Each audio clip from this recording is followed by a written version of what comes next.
The broadcast is now starting. All attendees are in listen-only mode.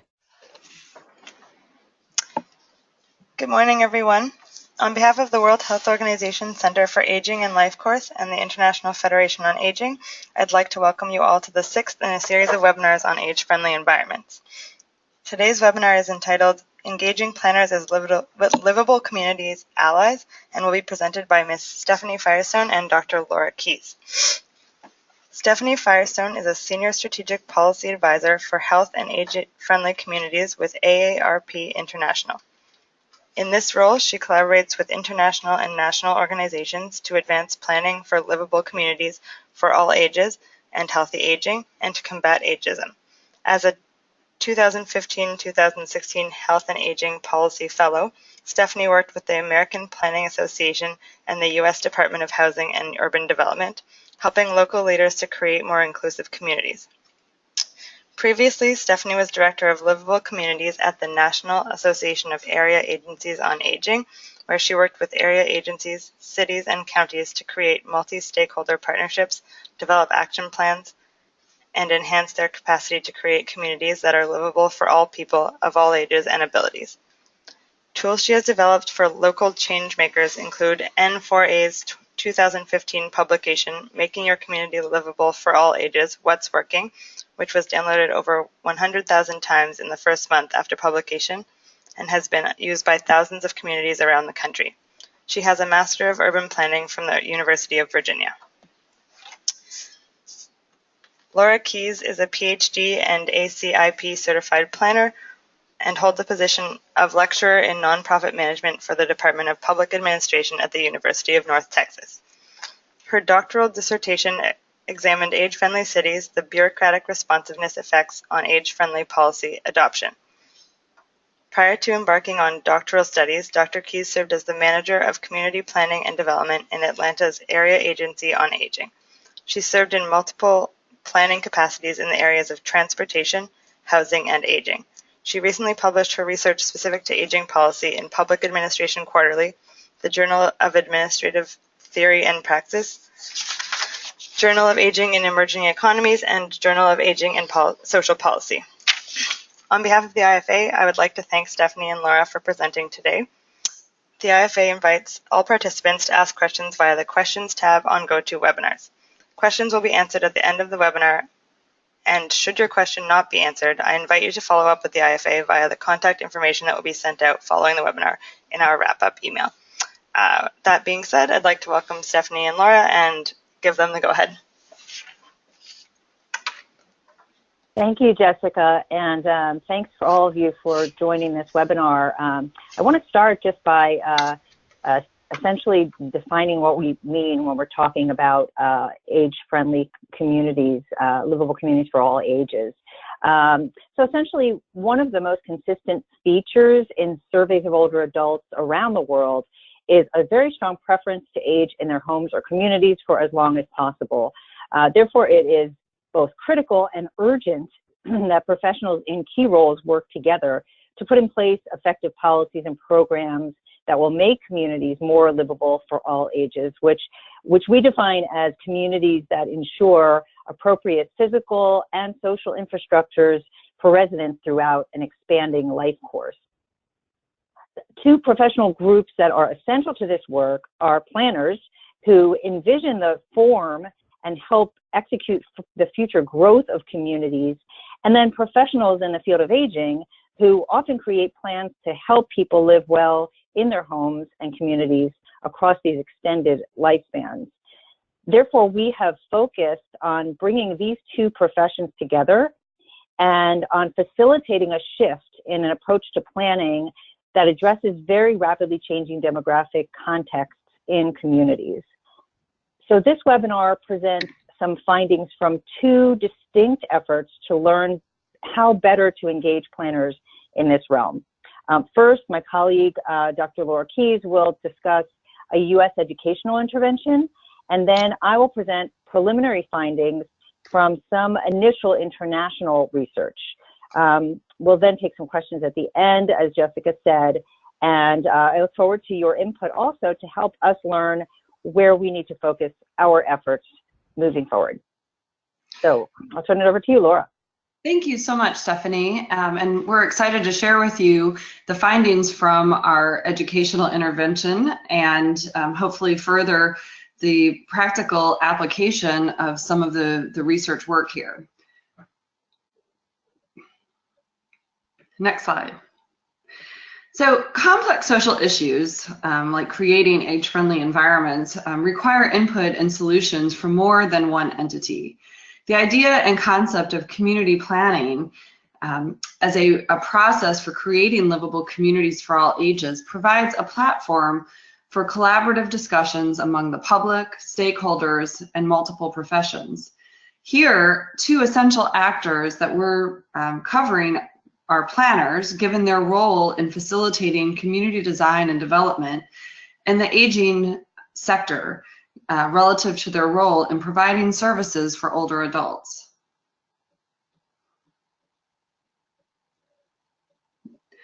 The Livable Communities for All Ages educational intervention informed on tools for creating enabling environments.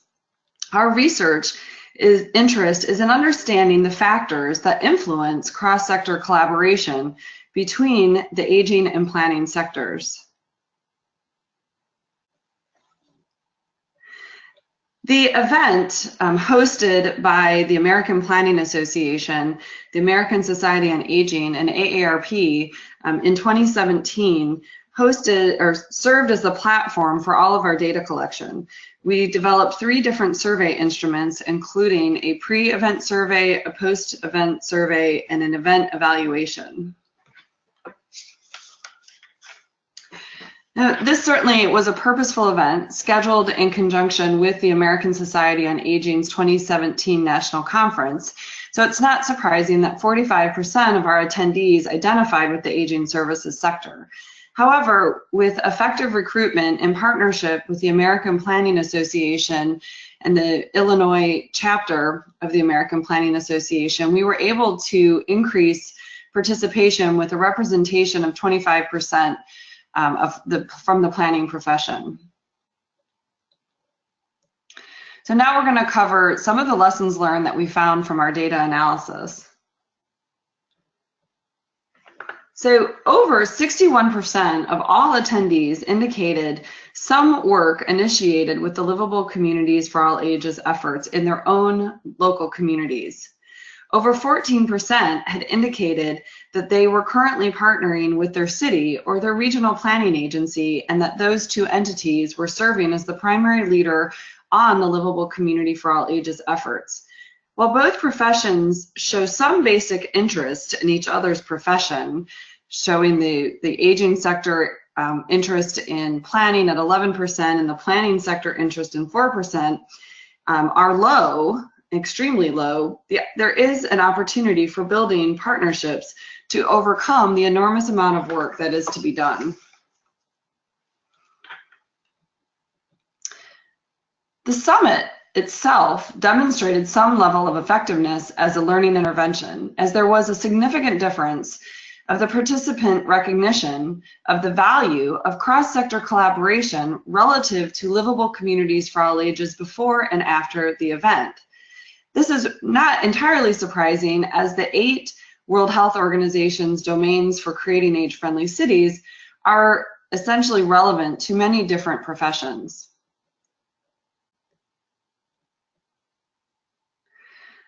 Identifying points of commonality are important for goal alignment and collaboration. Participants were asked to identify the Livable Communities for All Ages characteristics most important to their work.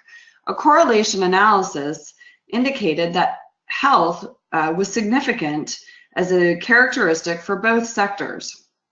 Again, this isn't entirely surprising, given that many of were there for the American Society on Aging's National Conference, where health is a major component. These findings do raise an important point about the relevance of surveying the professions if you're interested in launching Livable for Communities All Ages work in your community, and finding through the survey an opportunity for goal alignment.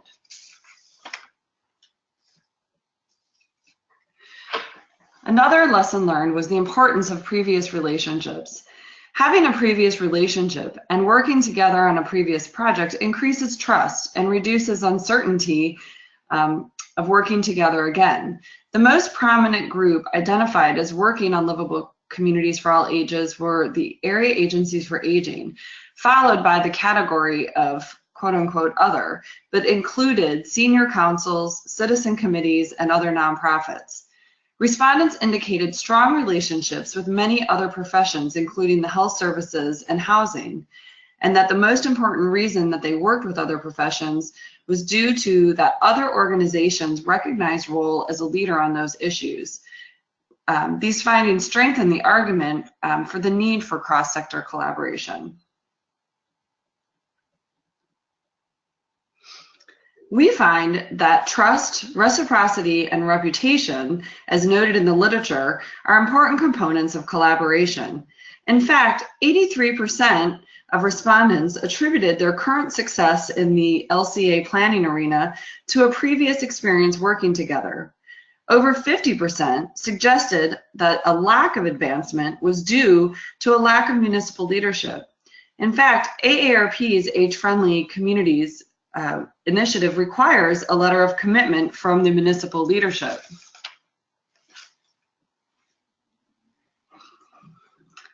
A solid foundation for collaboration exists for both professions because both rely on similar components to advance planning, including visioning with residents and the public, establishing steering committees, and performing needs assessments based on community data.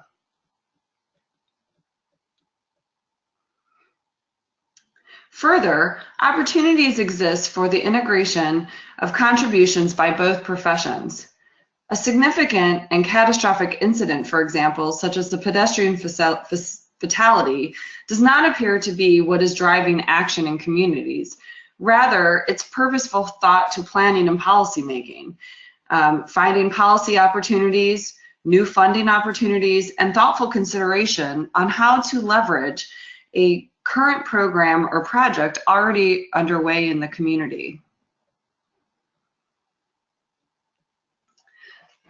So we have certain tools that we can continue to leverage to link these two professions together.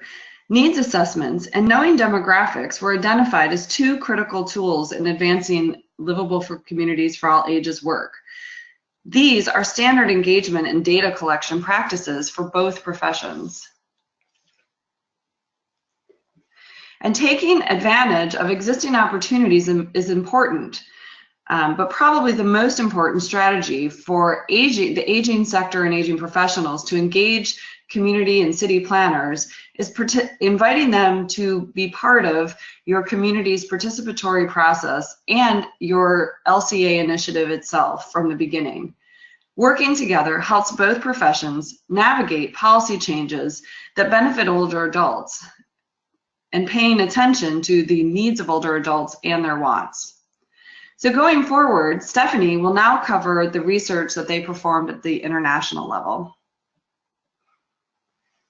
Great, thank you, Laura. So yeah, I want to talk about our international planner engagement work thus far. Essentially, this is a collaboration among AARP, the American Planning Association's International Division, Arup Consulting Firm, and a professor and PhD student at Cornell University.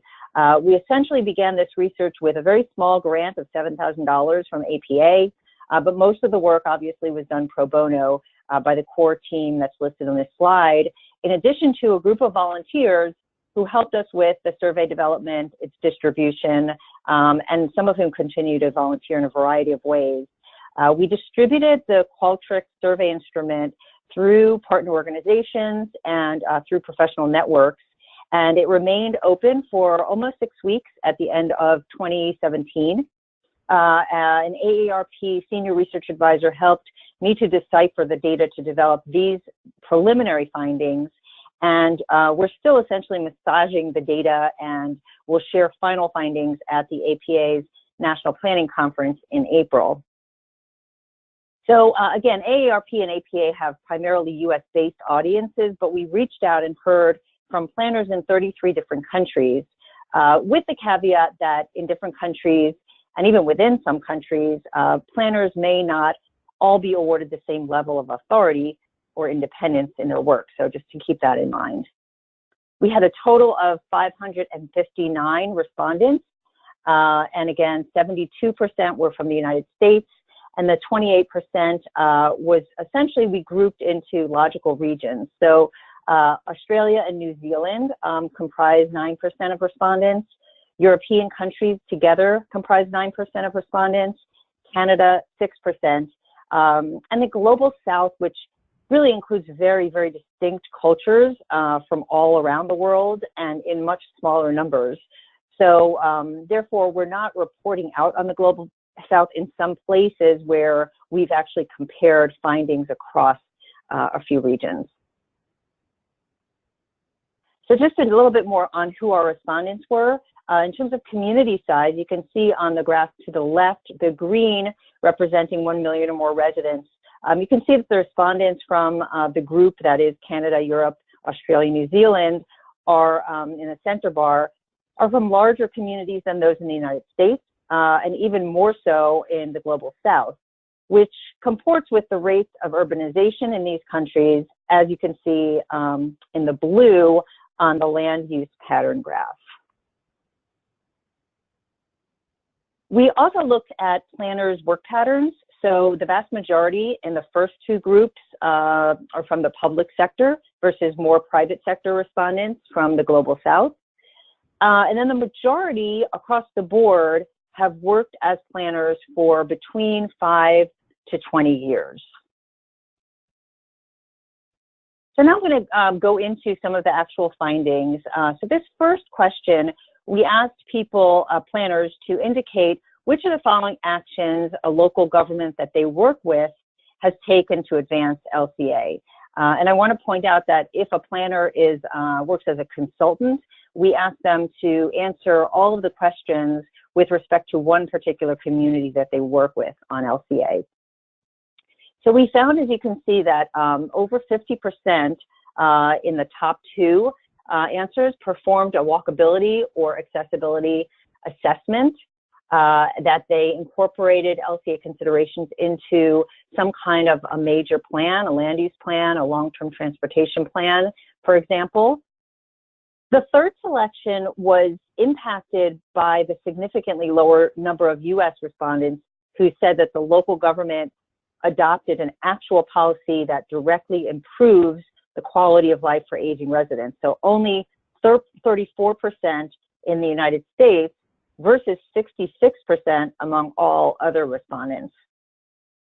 And then the lowest by far was signed onto a formal LCA program, which we defined as including the WHO Global Network of Age-Friendly Cities and Communities, or a national or regional network, or some kind of a grassroots program.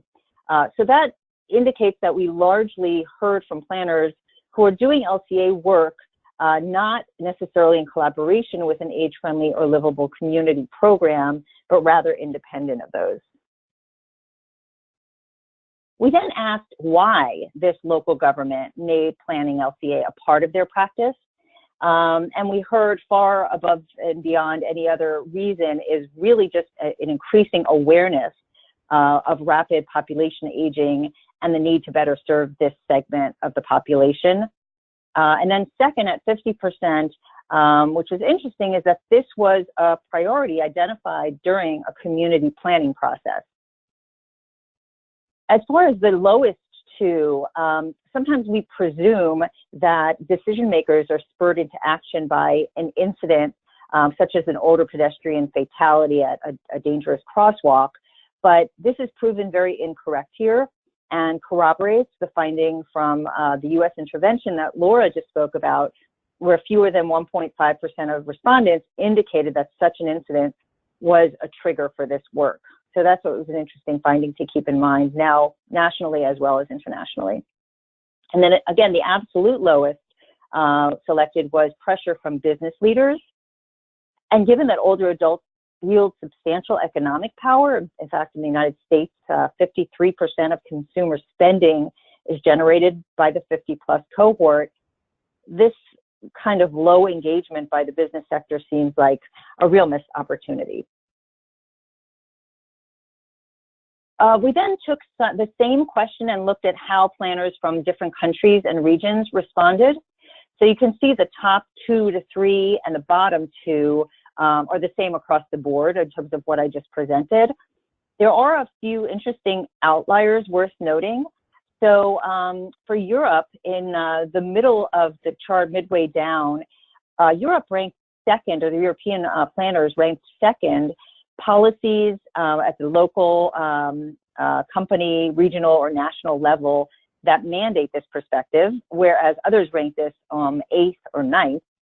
And then on the flip side, Europe ranked much lower local grassroots advocacy around an issue. And then finally, Australia and New Zealand ranked 9th out of 11, a policy window that presented an opportunity like a comprehensive transportation or pedestrian planning process, whereas in US, Canada, and Europe, these ranked either 3rd or 4th in importance.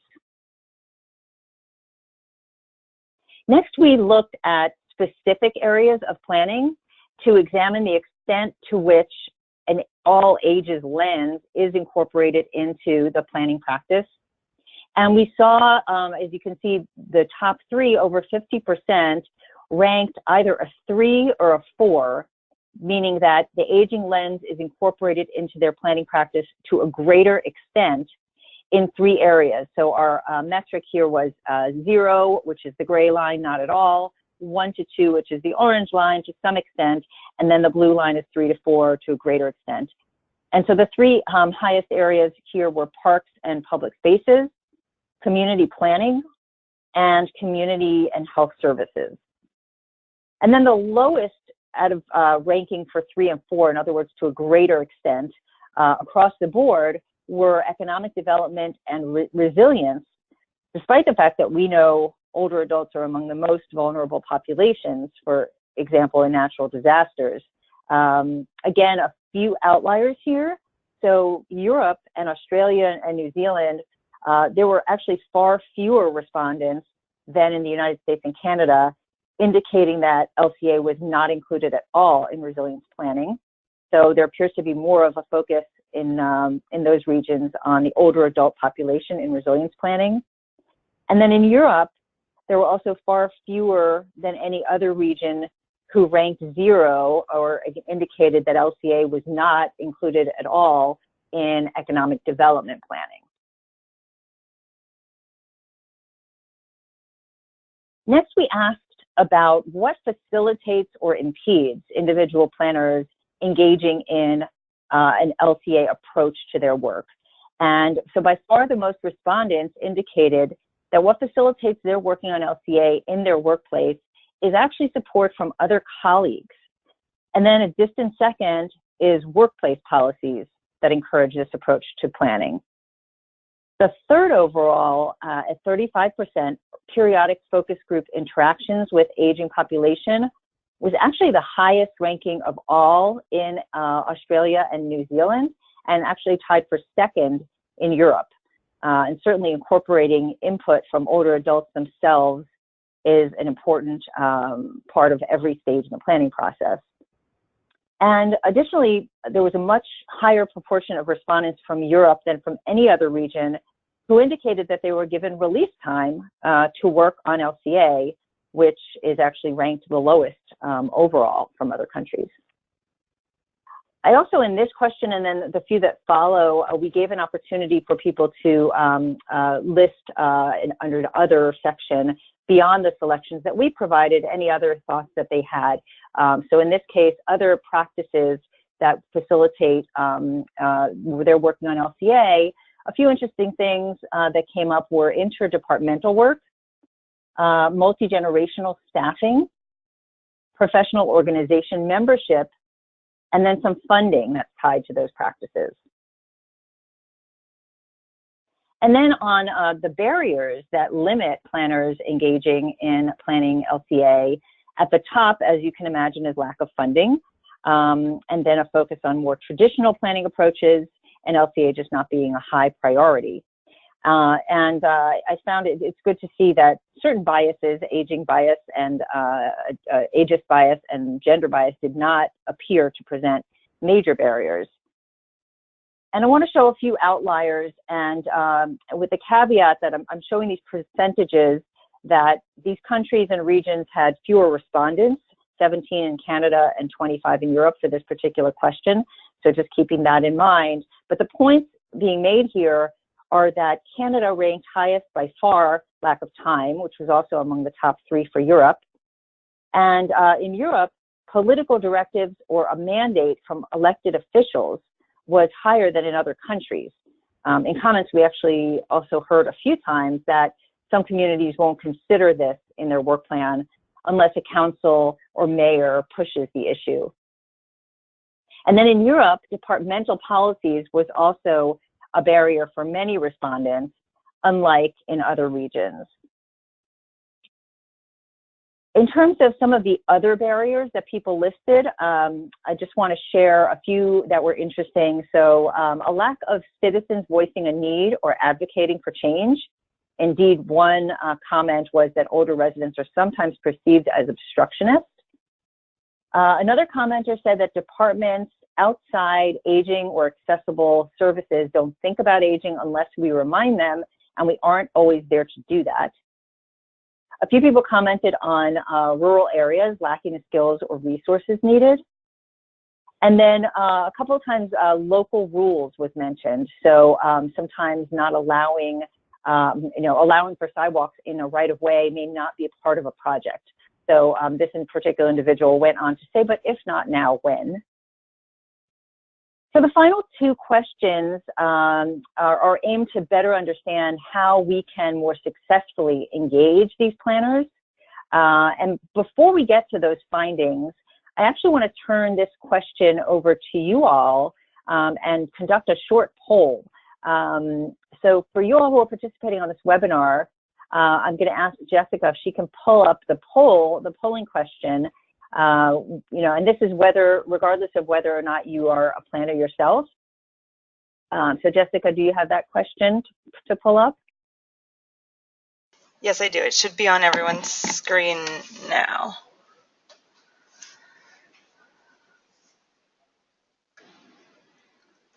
Okay. So for some reason, I'm not seeing it, but I'm going to trust that everyone can see that we're asking from your experience, what strategies seem most effective to engage more planners to incorporate aging population considerations into their work? And we're asking you to just select one and not to rank them, the one that speaks to you the most. And we'll give about 30 seconds for that to run.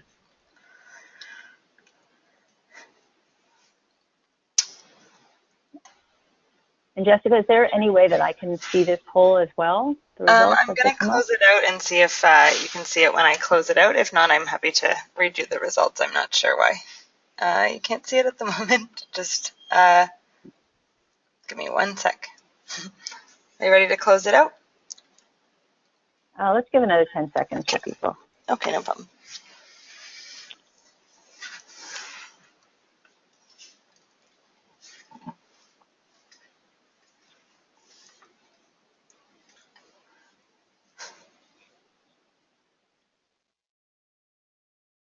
Okay, 5 more seconds, and then we're going to close out the poll. Okay.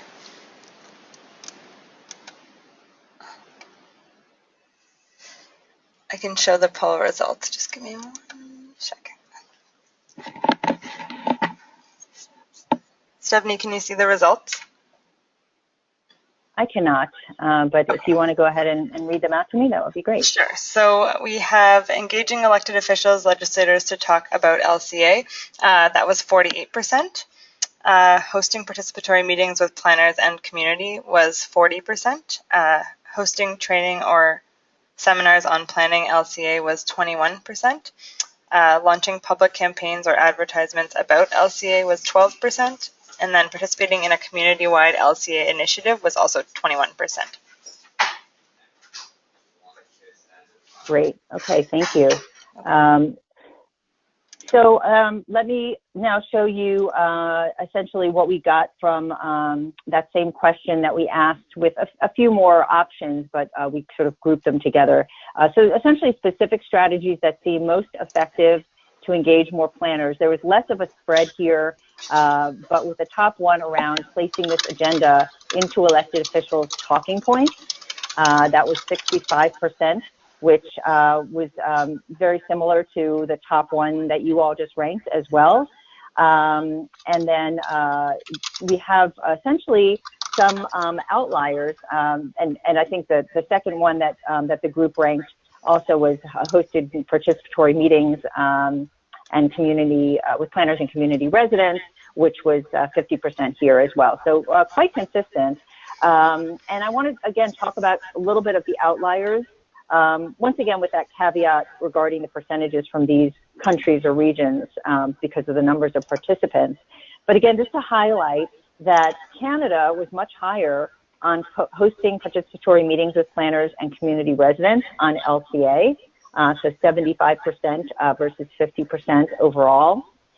And then Europe was much higher on both undertaking tactical urbanism activities and launching public campaigns or advertisements about LCAs. Again, we gave people the opportunity to provide other strategies that they thought were effective. And so in Australia, they talked about urban design solutions. For example, designing neighborhoods that function as a traditional town, consulting the community and providing overwhelming evidence of need, which is what we heard at the beginning of this. Canada said webinars, blessed webinars, and developers and urban design planners need to attend LCA types of events. So reaching broader into those communities of professions. Colombia specifically talked about addressing local cultures, which are clearly distinct. In the Philippines, they indicated that directives from authorities to implement LCA interventions are the most effective strategies. In the United States, a few people mentioned that all ages is not a sexy planning topic and suggested that it's better to merge into a buzz issue in planning than present it as its own issue. Additionally, someone talked about a paradigm shift within the planning practice that's needed, so that saying that urban planning as a field has failed to acknowledge our complicity in creating communities that are exclusionary. And then finally, that unless we acknowledge this problem, we will not be able to rectify it. And now we moved on to a question, not about the strategies, specific strategies, but about the motivators, sort of what catalyzes or motivates planners to participate in planning LCA. And to think about these motivators to undertaking this approach, I want to show this in the results in two ways. So the first one is a word cloud, just to give you sort of an image. As you can see, awareness of population and aging and their corresponding needs is very critical. Correspondingly, some planners mentioned the sheer number of requests that come in for aging-related reasons. Another one is an awareness of issues by and support from elected officials. Community or grassroots advocacy and demand or pressure from them was an important one. Funding came up again. And issues of equity were sort of the ones that kind of stand out. And then once again, some interesting responses on what catalyzes or motivates planners to do this work. So in the United States, some respondents said, we should message that it's more cost effective to include inclusive and accessible in the design process, that we should make people aware of opportunities and solutions to problems and issues, including peer community success stories. So rather than talking just about the problems, we should talk about the solutions and what's working. That personal experience or compelling stories from other people, such as narratives on how current land use practice impacts real people's lives, is important to hear.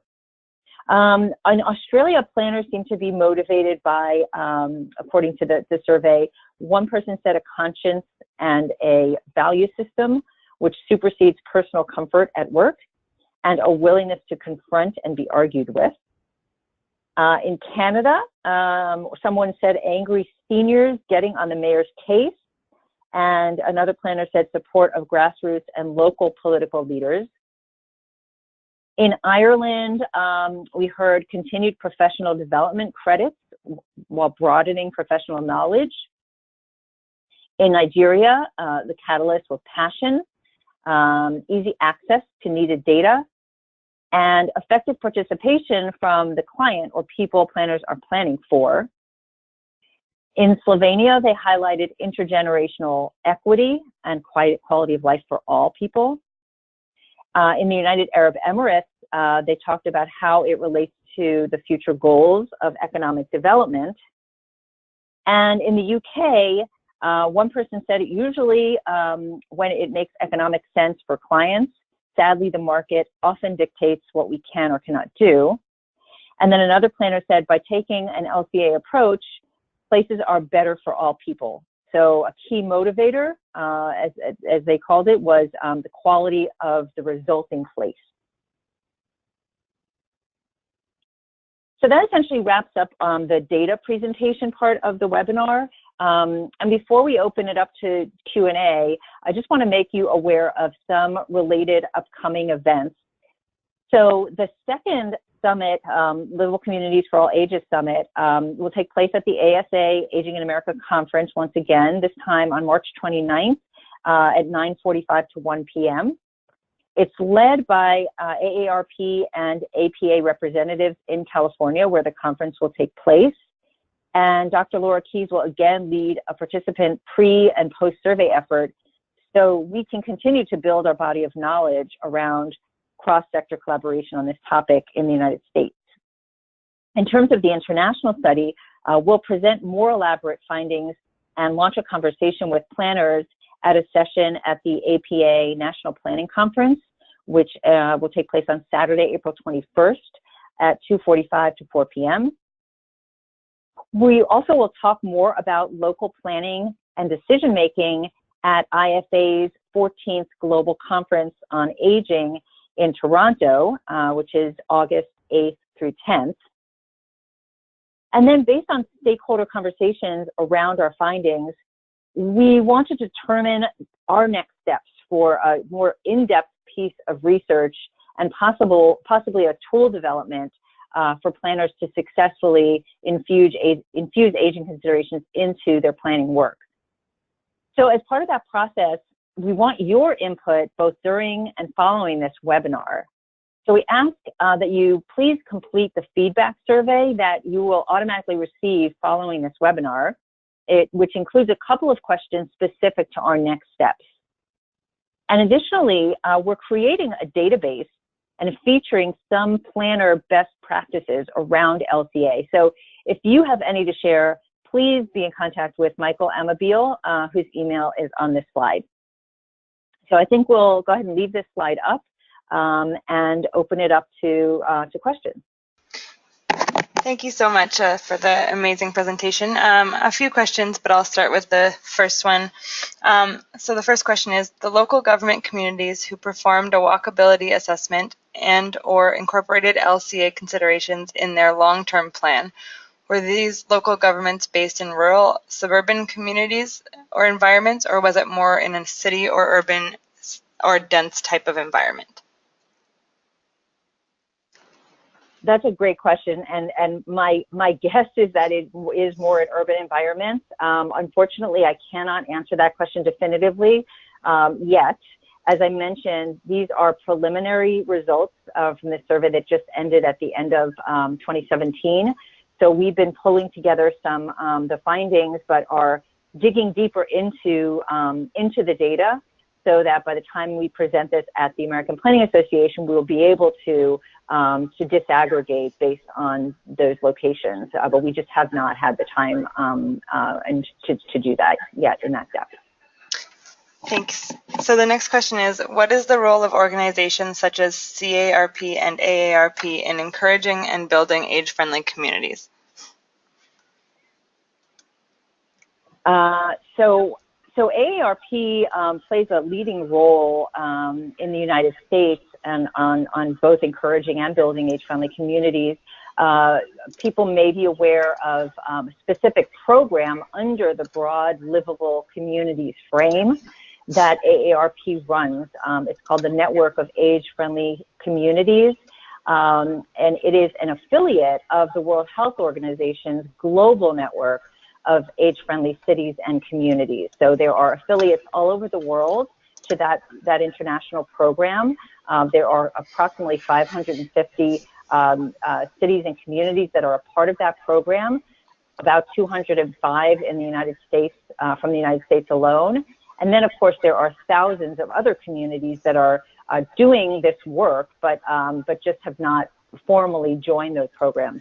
But AARP has a very important role to play within the United States, and then in terms of our affiliates, learning and sharing with one another so that we can exchange best practices and learn how to be more effective in this work moving forward. The other thing that I'll say is AARP has a very, very active website, aarp.livable.org. And it's through that you can get to a host of resources that are constantly being developed and improved, including a livability index, which is a way that we have online to rank a community for how livable it is for people of all ages. And that is actually going to be updated in the late spring. There's going to be an update to that index where communities will be able to see across a period of time the change that's been made in the different metrics that measure its livability and in the policies that portend for greater livability moving forward. So those are just a few examples of a lot of resources that AARP provides in this area. Thanks. So the next question is, as you carried out the international component of your study, were you able to find existing government policies in the Global South that encourage and enable age-friendly communities? That's a really interesting question. We did not get into specific enough depth in this initial international research to look at specific policies. That is just not something that we had the wherewithal to do. Again, this was just a real initial survey. Again, the purpose of it was to lift up the importance of this work, the importance of this collaboration, and the importance of us knowing better how to engage planners and how to resource planners with the kinds of tools that they need in order to be effective in this work. And so we're just starting to learn that, and hopefully in our next stage of more in-depth research that we'll hopefully get funding for and be able to move forward, that's where we would delve into possibly some of those policies in particular parts of the world.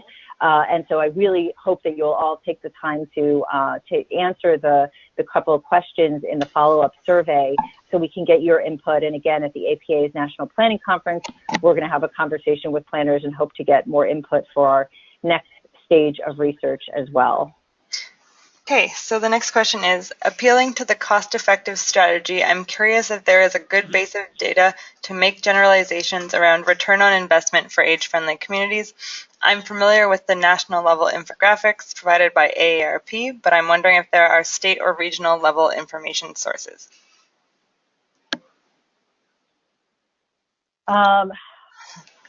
That's a hard question to answer. Depends on the state or the region. So just by way of example, AARP just a few months ago launched a new program as part of the network of age-friendly communities, which is called the Network of Age-Friendly States.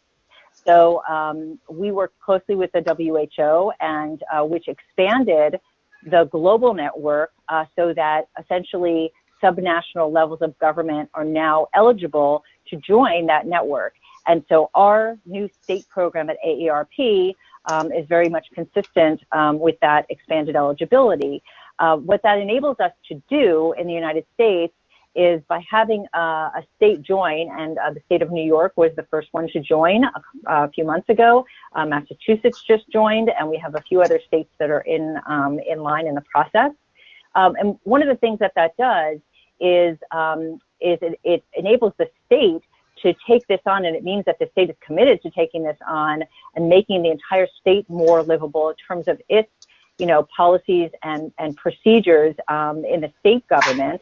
But then it also will create a more enabling policy environment so that cities and communities that are part of, that are working on livability or age-friendly communities that are within that state will have the ability to work with the state more directly, to have policies that are at the state level, perhaps complete streets policies or other things to weigh in and perhaps hopefully provide less barriers to the work that they're trying to do at the state level, but actually enable them to do more effective work at the local level. So a part of that process also is our hope that states will provide more important data to the communities that are a part of their that are within the state, that are doing this work, so that they can move forward more expeditiously and more effectively. So that's one example of where the data sources will grow on that. I don't know, Laura, I know you worked in Georgia and a couple of other places. I don't know if you have any other thoughts to add to that in terms of some maybe existing sources. I do have another source that I can offer with some important findings. Again, you're right, the academic research needs to continue to look at the cost effectiveness, but also there's a couple of sources that I can certainly share with the citations with Jessica that maybe she can include in sending out with the email to all the participants. Absolutely. Because I know some of Dr. Warner's research looked at the economic impact of elder services, but also from a practitioner standpoint, which may be interesting to people on the call.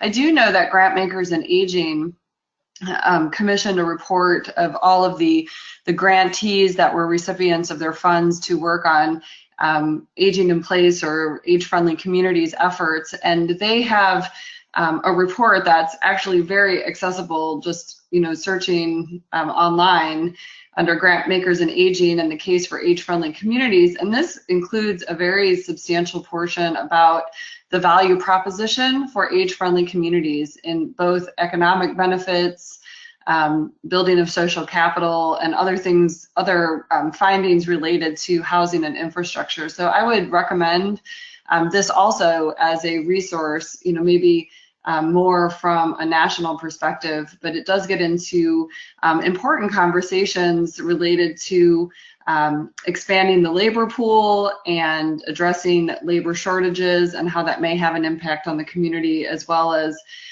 productivity and business outcomes. So that may help answer the participants' question.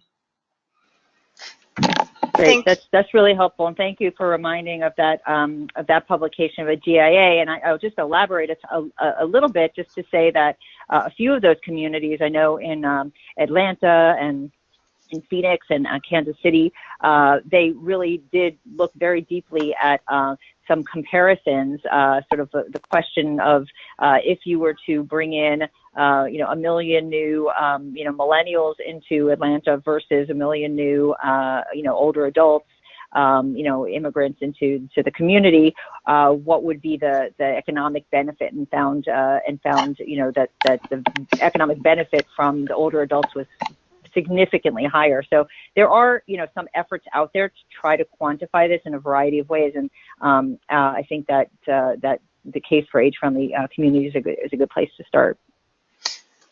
Thanks, Stephanie. The next question I have is, how big or how small does a project need to be to start introducing these concepts and be successful? Uh, there is no size limit, and there is no size minimum. Is the bottom line. I mean, we have in the network of age-friendly cities and communities, we have essentially a number of communities from Maine, actually more communities from Maine than any other state, and some of them are towns as small as 250 residents.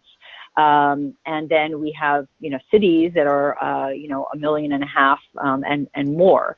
So size is not an issue. The critical issue is the commitment, at the higher levels of government and the multi-stakeholder engagement, including older adults in that engagement. Laura, do you have any other thoughts on that? And I would say too is, meeting with initiating the relationship with the municipal planner or the city planner or county planner to also, inventory things that they already have underway. I know just from the research we collected and even from discussions, just qualitative research with cities, is that a great starting point is leveraging a project or program currently underway that has an opportunity to be amended or integrate some of the the concepts of LCA where they may not have been considered before. And I can offer an example just to here locally. There was a city that had initiated all of the architectural plans for their new community recreation center and realized that they hadn't done a focus group specifically with older adults, and a staff member indicated the need, we should be doing this. And when they brought this focus group together, it was indicated to them that they really wanted a track and they didn't want all of the equipment that had been proposed. And so there was an initiative to go back and do all the architectural plans again to incorporate the track, which could have been saved by having a conversation up front. So, that doesn't seem easy per se, but because of the financial commitment to what was going on with the recreation center, but the conversation was really probably the place to start. And so hopefully that provides an example of just some of the low-hanging fruit that may be an opportunity to get the conversation going in your community. Thank you. I'm just going to field a couple more questions before we end, but the next one is, could you see such a study on LCA being envisaged in emerging economies like Mauritius?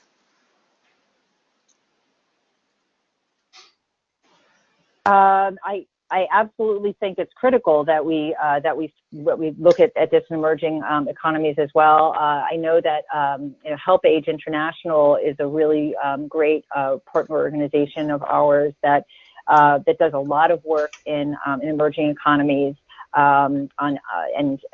While their focus is specifically on livable communities, there's a lot of work around older adults' rights and issues of equity and health. And I would definitely look at their website and some of the things that they're doing. And like I said, we work with them closely, and I'm sure that they're increasingly collaborations all the time. So that is something that I think is very, very well worth looking into. Okay, the next question is, are there resources available for the types of training activities mentioned in the presentation, i.e. training town administrators or community planners on LCA principles and how to implement them? Yes, absolutely, and that is something that we're hoping to develop even further. Essentially, what you just, or the questionnaire just articulated was the rationale behind the first Livable Communities for All Ages Summit that we did at the Aging in America conference last year, and even more so are doing moving forward, starting with the conference in 2018. In other words, as I said, the folks in California, the AARP and APA representatives in that state, are the co-chairs of this planning for this event, and are reaching out to local planners in that area to create further networking across these two professions, at the local level and provide real training for planners in a number of, and I know that in fact in California they're already looking at the California-based APA chapters is having, there are conferences that they have in the different chapters of the American Planning Association. So they're already looking at doing a similar kind of summit at the APA conference as well. And those are opportunities, again, we're doing it at the National APA conference, but we're increasingly looking for opportunities to partner at the local level. So my suggestion would be if you are a planner, to reach out to your some folks in your local area agencies on aging or other aging professionals, and begin this conversation. And if you're in the aging profession, to reach out to, there is an APA chapter, at least one in every state, I believe. I actually shouldn't be misquoted. There may be a few states that don't have chapters, but most states have at least one chapter. And I would reach out directly to them and begin this conversation to see what kind of educational opportunity you can create to enhance this collaboration and to create a network so that people are continuing to collaborate moving forward. And AARP will be very happy to provide all kinds of resources to help with that kind of initiative. And I just want to add on to that you can easily access from the American Planning Association's website an aging and community policy guide that will help provide you with some, especially if you're coming from the aging services sector, with some of the language that will translate to the planning field. So if you want to initiate that conversation locally with your municipal planner, that guide might help you with some entry points to that conversation. And then also at the very beginning of this presentation, there was a slide that referenced another American Planning Association guide that Stephanie indicated, and it's the title is at the very beginning of the presentation, but it's also about age-friendly and supportive communities, and that may also be a really great resource for you to initiate that conversation.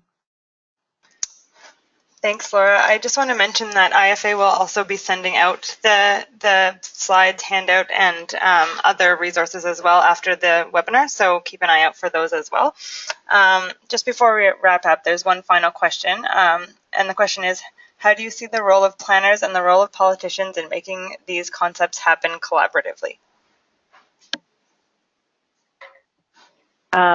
Well, the how is essentially the big question here that we're trying to begin to answer.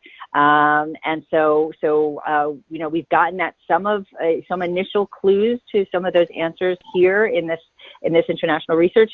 Those are the critical players at the local level in terms of making this happen. So how do you engage them? How do you motivate them? What are the resources and tools that they need? How do you collaborate better? All of those are the kinds of questions that we really do need to continue to try to answer, and that's why we're asking for your input after this webinar in the survey, that instrument that will go out, as well as you feel free to send any of us, myself or to Laura or to IFA, emails with questions, with suggestions.